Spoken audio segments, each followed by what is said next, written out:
Peter Schweizer is joining us now. He is with the Government Accountability Institute. He's the president, also the author of Red-Handed and the co-host of The Drill Down. Peter, how are you? I'm great, Glenn. Always terrific to be with you. Thanks for having me. You bet. So I don't even know where to begin on this. Can we start with the Tony Bobulinski thing? Sure. Oh, my Absolutely. gosh. PolitiFact. We investigated the claims of Tony Bobulinski, a former business partner of Hunter Biden, on Fox News this week. There is no credible evidence that Joe Biden played a role in his family foreign business activities. Yeah, it's pretty remarkable. PolitiFact is saying that when Hunter Biden has acknowledged that his dad played a role, Joe Biden has acknowledged that he played a role. James Biden, who is Joe Biden's brother, acknowledges that his brother played a role. And, of course, you have in black and white the communications that Tony Bobulinski released and turned over to the FBI that shows Joe Biden is playing a role. So this is another example of these fact-checking organizations digging their own graves. They have zero credibility, and they're apparently prepared to die on this hill. Which let them do it. It just means that people take them even less seriously than they do already. So help me out. Give me some of the hard evidence that shows that Joe was absolutely involved. Well, first of all, you have the communications, and the communications specifically say that Joe Biden was involved. And so what does that mean? Well, they would have conversations, and Hunter would refer to the big guy. And Tony Bobulinski, he's released these messages, would contact the other business partners who had brought him into the deal with the Bidens. And in the communications, he would say, "Who is the big guy?" And they would say, "That's Joe Biden, but don't talk about it." They're very sensitive about it. So it was acknowledged that way. You have the communications about the so-called CEFC deal. This is the Chinese energy company with Chairman Yi that Tony was brought into. You have the 10% for the big guy. Well, the big guy is the word that is used in all the other communications for talking about Joe Biden. So that's all explicit in Tony Bobulinski's communications. You have communications from Hunter Biden on the laptop that have been released. There's ones where they wanted to do business deals overseas, and Hunter Biden texts his business partners and says, "I've run it by my dad, and my dad is going to help."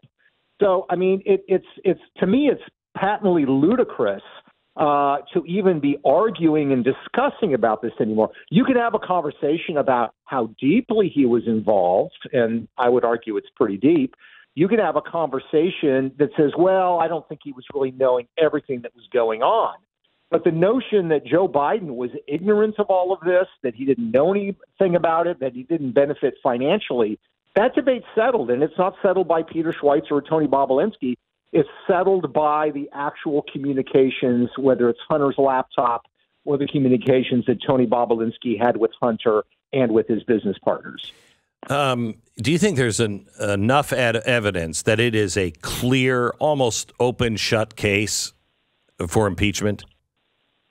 I do, yes. And I do think on a couple of levels. First of all, let's remember, this is about corruption, but it's about something I would argue that's even more troubling and damaging than that. And this is, I hope, what will be the point number one if the Republicans take the House and investigate and subpoena Hunter Biden.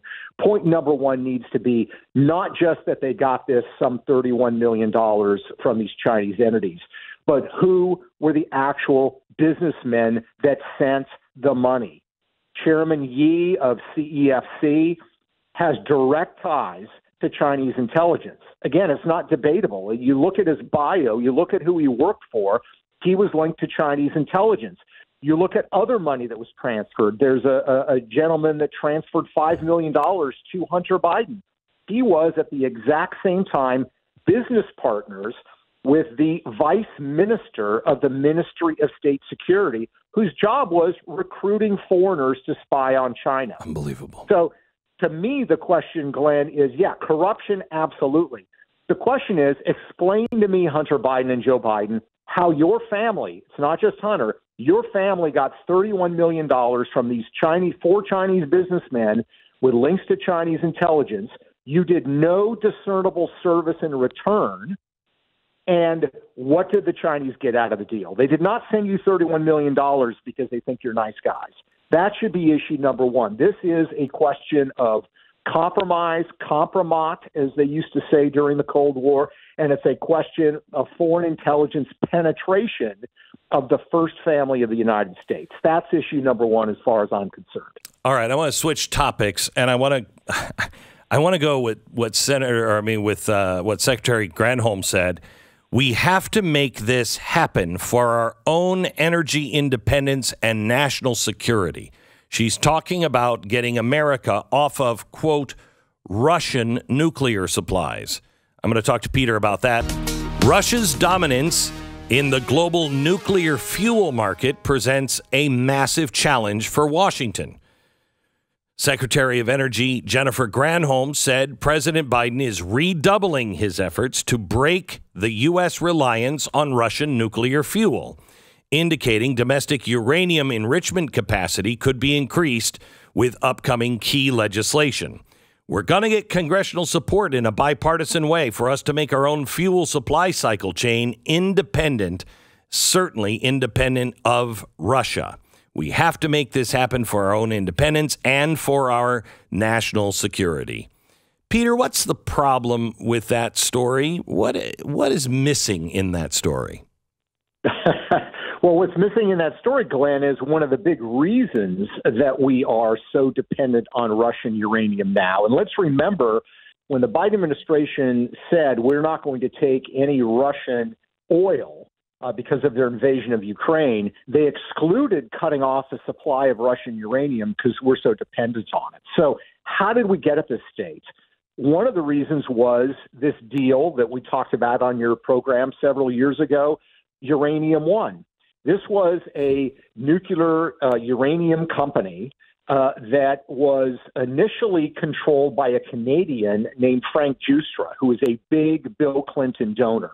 And they went over to Kazakhstan to meet with President Nazarbayev, the head of that country, and said, look, we want to buy all these lucrative mines that you have producing uranium in your country. Give them to us. I'm a Canadian. This is the former president of the United States, and we'll take good care of it. Justra got those mines, purchased them, paid some $100 million to the Clinton Foundation for Bill showing up. Here's the problem. Justra then flipped and sold those mines, as well as mines that he controlled in the United States, to who? To Rosatom, the Soviet state-owned uranium company that now dominates the market.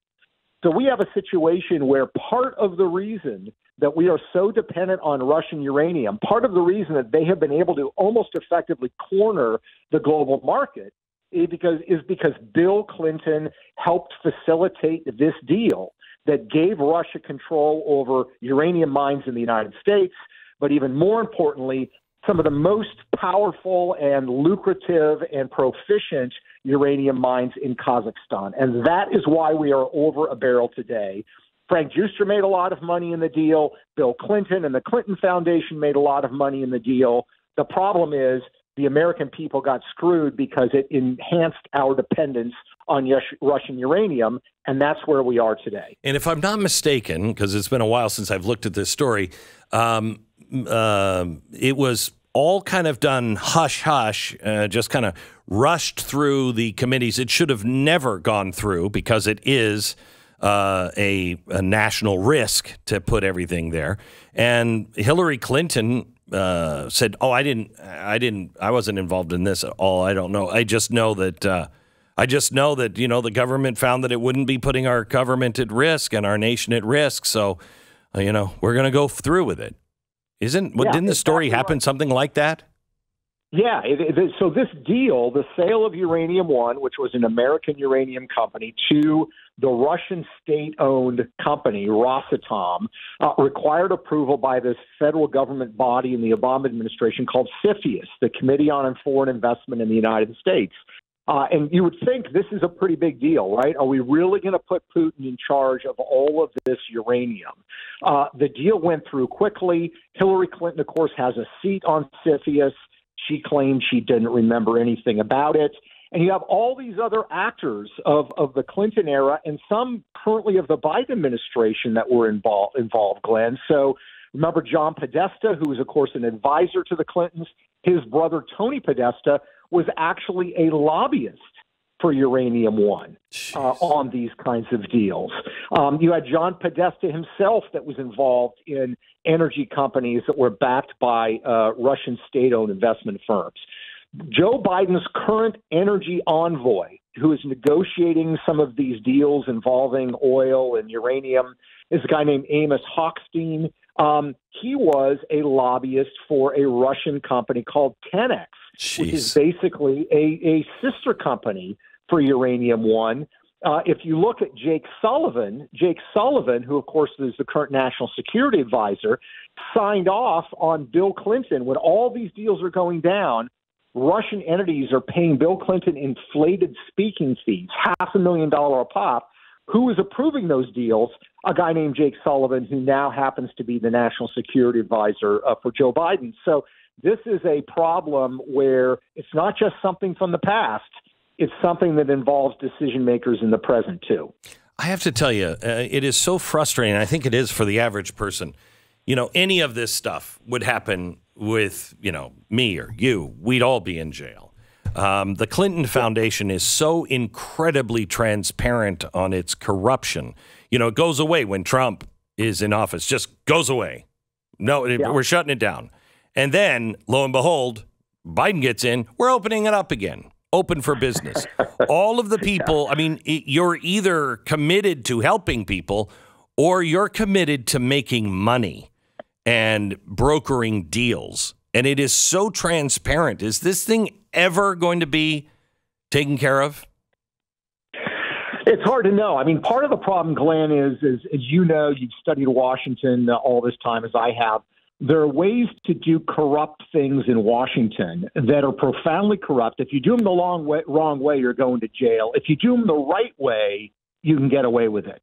So we're dealing with very smart people who hire very high-priced lawyers to dance around and create subterfuge for what they're really doing to give it an air or a veneer, in my mind, of legality. So that's part of the problem that you have inherently. I think the ultimate solution here is shame and exposure and the hope that that is going to lead to actual criminal investigation. And I think, look, coming up in November, we're going to have these elections. The balance of the House of Representatives and Senate is in question. And my point is you have to have independent bodies that are prepared to bring out what information we know, to hold Hunter Biden in account. It's very clear the FBI is not going to hold Hunter Biden into account. They're not going to investigate Uranium One. So it means we have to have congressional committees with subpoena power doing it. That's only going to happen if the Republicans have the majority in the House and Senate. So a lot of these matters hang in the balance as to who will be controlling Congress after the November elections.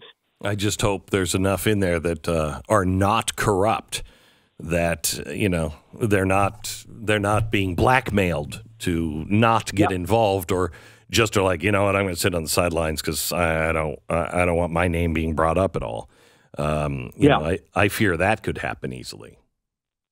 Yeah, and Glenn, I mean, look, here's the thing. A lot of people are talking about this right now. If we retake the House, we are going to investigate X, Y, and Z.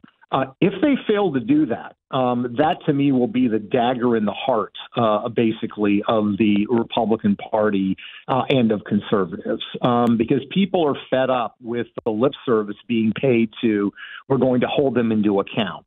Yeah. So that's really, I think, where the stakes are. And you're quite right. Just because somebody says they're going to do it in Washington, you're going to pay a price. If you start dredging up and talking about Chinese deals involving the first family of the United States, a lot of other stuff is going to come to the fore. And there's a lot of people in powerful positions on the Republican side who don't want that to happen either. So that's why we've got to hold their feet to the fire. I know you've done that. That's what I'm hoping to do. And let's hope the people listening are prepared to do that and let their elected officials know this matters to them and this is of profound importance. I've told many officials in Washington, D.C., that are Republicans. I said, you guys have one more shot. This is it.